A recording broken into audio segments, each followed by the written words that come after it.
Nako, mga kababayan, ganito na pala ang sitwasyon dito ngayon sa Divisoria. Halika kayo, sama-sama nating tingnan kung ano nga ba ang mga pagbabago dito ngayon sa Divisoria under the leadership of Mayor Isko Moreno.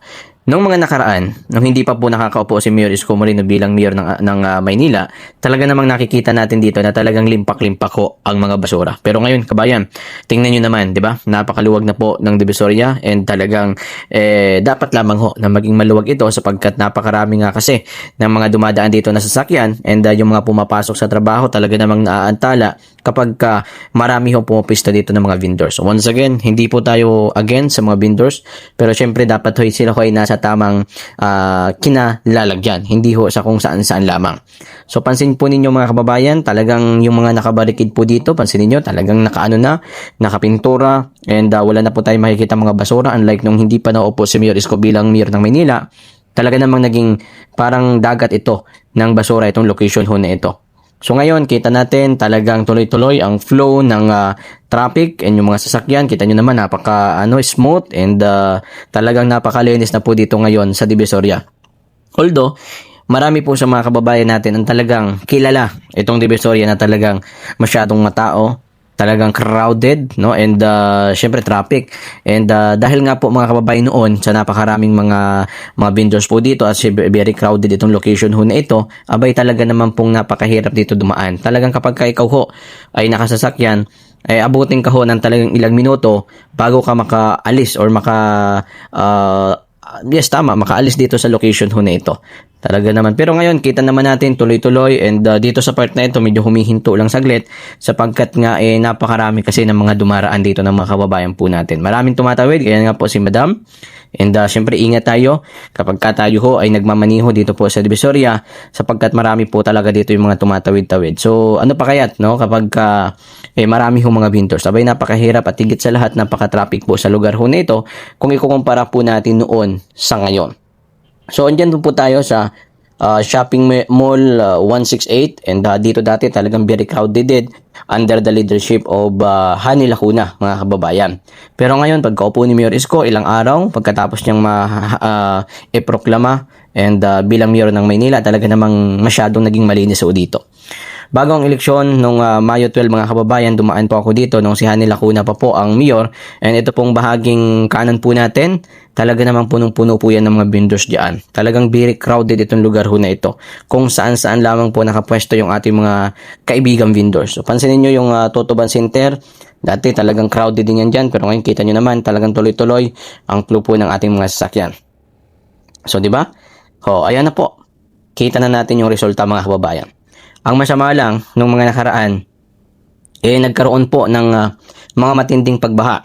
No, dito sa Maynila, lalo na dyan sa Top Avenue, nagkaroon po ng mga pagtaas ng tubig dahil nga sa hindi hugumana yung mga flood control. Alam nyo, mayroon din naman point si Mayor Isko Moreno. Ayon sa kanya, na dapat ay ibigay sa pamamahala ng local government, yung pondo and yung pagsasagawa ng mga flood control nang sa gayon, kapag mayroon pong mga anomalya sa flood control ay mas mabilis nga naman kapag nagkaroon ng anomalya, mas mabilis matutukoy kung sino ho ang dapat panagutin. Which is siyempre kapag sa Maynila ay bumaha, si Mayor Isko. Kapag sa ibang location bumaha, yung mga mayor na kung sino yung mayor doon. So may point doon si Mayor Isko para mabilis mapanagot ang sinumang may sala sa mga project po na palpak ng ating gobyerno. Katulad niyan, yung mga flood control. Isa po yan sa mga iimbestigahan ngayon. Kaya kaso nga lang itong isang congressman diyan sa Maynila ay hindi siya pabor na may isa LGU ng city government ng Maynila or sa kung saan may mga city na yan ma-under yung mga flood control ho na yan, yung mga pagsasagawa ng mga flood control ho na yan.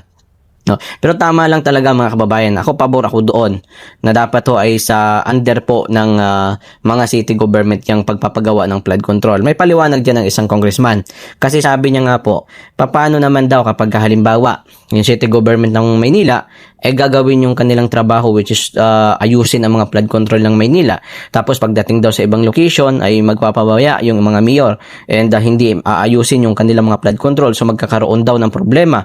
Which is alam nyo, kahit sabihin mo yan, na under sa pangangalaga po ng DPWH, no, which is kita nyo naman, o tama nga, dapat talaga kung tutuusin yung flood control naka national talaga yan, nasa under sa pangangalaga po ng etong DPWH para nga naman lahat, no, buong bansa talagang maasikaso. Kaso nga lang, kita nyo naman, palpak po ngayon ang mga flood control na talaga namang sinabi na nga yan ni Mayor Isko na talagang grabe yung palpak talaga, hindi gumana yung mga flood control dyan sa Maynila. So, di ba? Sabi po ng mga Marcos, no, ito ay mention natin, sabi nila, kapag ka daw bumaha sa isang lugar, halimbawa sa isang city, dapat daw di umano ay ang sisihin ay ang mayor, which is para po sa inyong kalaman, ang pamamahala po sa mga flood control ay hindi po under ng city government na kung saan man po yung mga city na yan. Which is gaya ng sinabi ko, yan po ay national sapagkat sa pangangalaga po yan and under po yan ng DPWH. So hindi po natin pwedeng maisisi sa mga mayor or kung sa sino man po yung mga nakaupo dyan sa mga city ho na yan. Yan po yung maliwanag. Kaya isa nga po yun sa sinabi ni Mayor Isko na higit sa mas maganda na di umano mas sa pangangalaga po ng city government para kapag ka may palpak, kaagad mabusisit, malaman kung sino may kapabayaan sa mga proyekto ho na yan.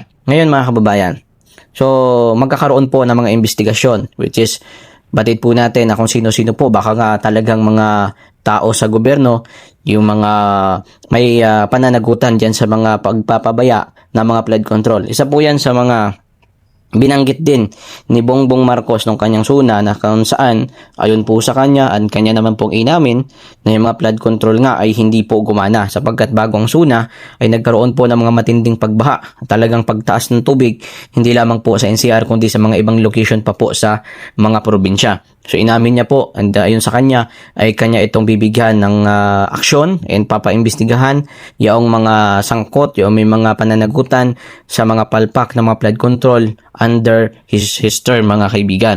Kaya nga po yan pong aabangan po natin. And good news naman sapagkat naging committee ni Rodante Marcolita, Attorney Rodante Marcolita, at this time ay Senador Rodante Marcolita ang Blue Ribbon Committee, which is ito nga po ang mag-iimbestiga sa iba't ibang ahensya ng ating gobyerno. And isa po yan sa mga umano ay papaimbestigahan ni Senador Rodante Marcolita ang flood control mga kababayan. I hope para sa akin na dapat lamang po ay mayroon talagang managot sa kung sino man po may mga kapabayaan dito po sa mga flood control ho na ito. And isa pa mga kababayan, ito nga pong isang congressman sa Maynila na dapat po kanyang unahin pag-iimbestiga yung kanyang sarili. Sinabi po ni General Sukat na dapat nga di umano ay imbestigahan itong isang congressman ang kanyang sarili sapagkat alam naman natin na isa sa mga iyan diyan sa congressman sa Maynila ay nanguna to impeach Vice President Sara Duterte. And yung mga barangay na pinocover po natin, hindi lamang po sa barangay 313 which is sa barangay 272 na kung saan nga po ay ang mga barangay na yan at this time ay patuloy po na ginigiba sa utos po ni Mayor Isko Moreno sapagkat ito ay mga against the law sapagkat ito ay mga nasa bangkita. And batid po natin na itong mga kababayan ay yun nga nung kay congressman dyan sa Maynila. Yung isa dyan sa mga congressman at inamin niya naman. Ayun po sa kanya, ginawa niya yung mga ganyan dahil daw di umano para daw sa mga senior citizen, sa mga kababayan natin dyan, which is ang mali ay mali. No one is above the law. Maraming salamat and magandang araw.